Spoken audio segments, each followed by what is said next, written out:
आइए मैं पहले रिवीजन कंप्लीट करा दूँ। आइए, क्या नाम है चैप्टर का? अरे तेज तो अब तो बोल दो, पागलों की तरह। वैल्यू ऑफ सप्लाई का रिवीजन चालू कर रहे हैं। अब तो मई 24 के बच्चों के एग्जाम हो गए, मतलब ये लेक्चर अब काम आएगा सितंबर 24 और जनवरी 24 तक के बच्चों के लिए, 25 तक के बच्चों के लिए। अब ये थोड़ा बोलने में कंफ्यूजन आ जाए। आइए, क्या सी एंटर के सिलेबस के अकॉर्डिंग वैल्यू ऑफ सप्लाई के लिए आपको मात्र 3 सेक्शन पता होने चाहिए। एक 15(1) है, एक 15(2) है और एक 15(3) है। इसने फॉर्मूला लिखी दिया आपके सामने, सबसे पहले आपको दिख रहा होगा value of supply is equal to, दिख रहा है आपको क्या लिखा है इसने? 15(1) प्लस 15(2) माइनस 15(3). अब सबसे पहले 15(1) क्या कहता है उस पर आते हैं। ये सीजीएसटी एक्ट के सेक्शन, प्लेस ऑफ सप्लाई में आईजीएसटी एक्ट है, ये भूलना मत।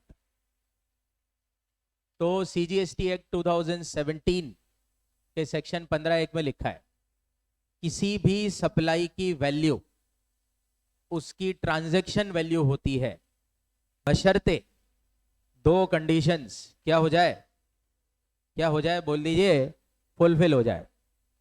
कंडीशन नंबर 1, कुछ बोलना पड़ेगा आपको मुंह खोल के।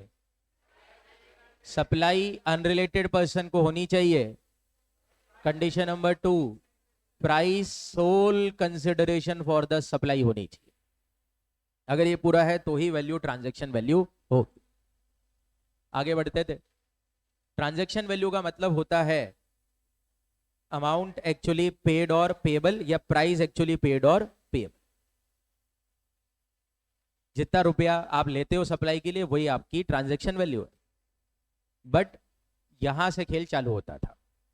जो भी प्राइस आपके पास है उस प्राइस को वैल्यू ऑफ सप्लाई केवल तभी बोला जाएगा जब आप उसमें 2 ट्रीटमेंट्स करेंगे, एक 15(2) का ट्रीटमेंट और एक 15(3) का ट्रीटमेंट। 15(2) के हिसाब से आपको करने हैं इंक्लूजन्स के treatment. There are 5 inclusions in the value of supply. बहुत डायरेक्टली जल्दी जल्दी बोलता हूं मैं। सबसे पहले 15(2)(a), आपको वैल्यू में जोड़ने हैं सारे टैक्सेस। क्या बोला था अपन ने? वो TDCFC, T for, D for, C for, F for and C for. सारे TDCFC जो कि आपकी सप्लाई पे लगे हैं वो आपको वैल्यू में जोड़ने हैं। कौन से वाले टैक्सेस के अलावा? जीएसटी के।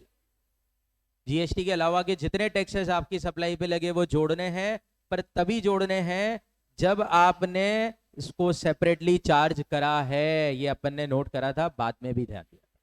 अरे क्लियर है सबको? इसके बाद इसमें एक सीबीआईसी सर्कुलर पड़ा था 76/2018, जहां पे ये क्लियरिटी किया गया कि अगर सप्लाई पे कोई टैक्स कलेक्शन एट सोर्स किया जाता है आपके द्वारा, बोलो क्या किया जाता है? एज पर इनकम टैक्स, तो वो टैक्स कलेक्शन एट सोर्स को वैल्यू ऑफ सप्लाई में नहीं जोड़ना है, बिकॉज वो टैक्स की नेचर का आइटम ही नहीं है। ठीक है, तो ये ध्यान रखना अच्छी तरह। अगला इंक्लूजन 15(2)(b), अगर सप्लाई के दौरान, अगर सप्लाई के दौरान बोलो थर्ड पार्टी को कोई पेमेंट किया गया है रिसिपिएंट के द्वारा और वो पेमेंट सप्लायर के बिहाफ में किया गया है, इन रिलेशन टू सप्लाई किया गया है, तो उस पेमेंट को भी वैल्यू ऑफ सप्लाई में ऐड किया जाए। 15(2)(b). 15(2)(c) सबसे इंपॉर्टेंट था।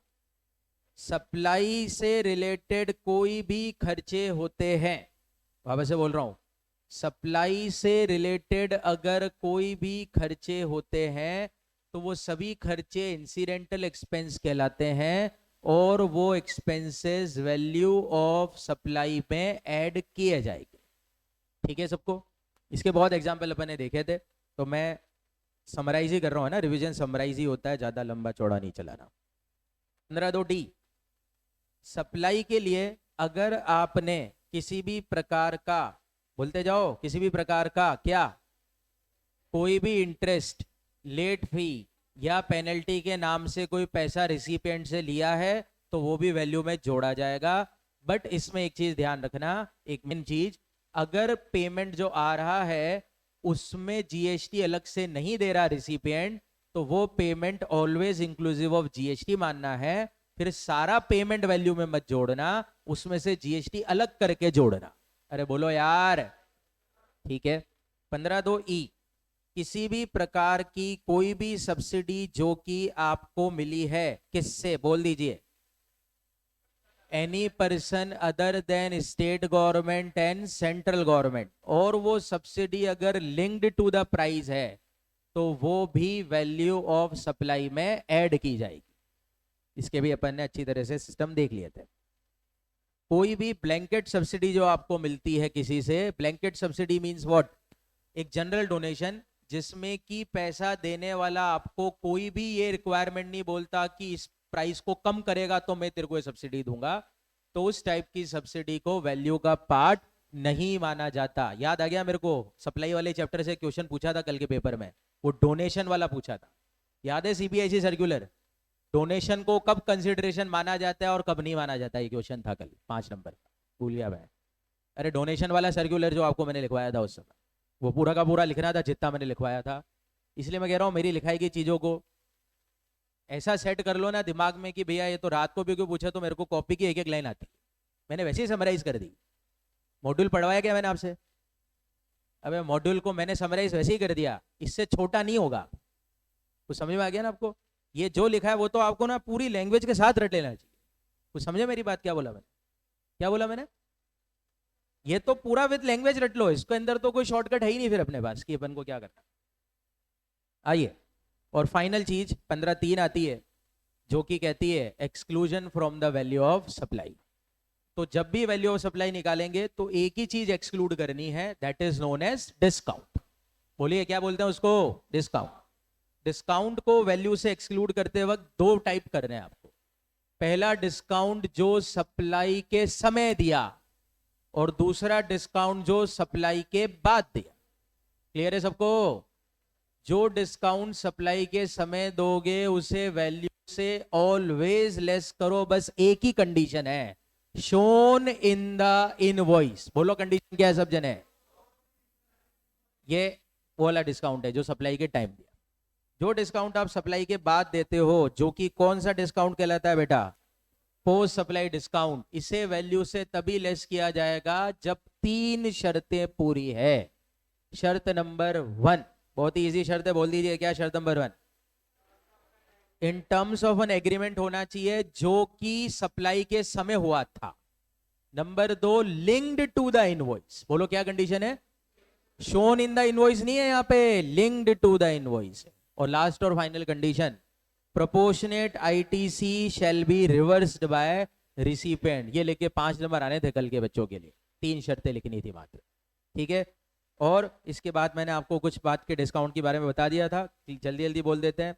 अगर आपने अपने ग्राहकों को कौन सा डिस्काउंट दिया है तो उसे वैल्यू से एक्सक्लूड करना है, सीबीएसई ने क्लेरिफाई करा है।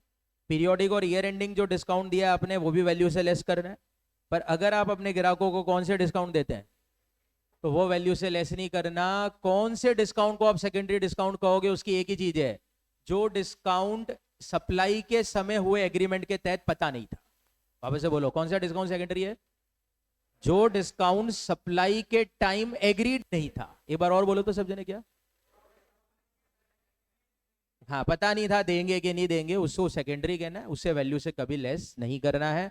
और एक और सीबीएसई क्लेरिफिकेशन था कि जो भी नो क्लेम बोनस दिए जाते हैं इंश्योरेंस कंपनी के द्वारा आपको, वो भी एक प्रकार का डिस्काउंट है, और उससे भी वैल्यू ऑफ सप्लाई से क्या किया जाता है? रिड्यूस किया जाता है। तो यही था पूरा हिसाब किताब। फिर अपन ने इसके क्वेश्चन भी कर रखे थे मॉड्यूल वाले, अभी और कर रहा हूं मैं इसको। धन्यवाद।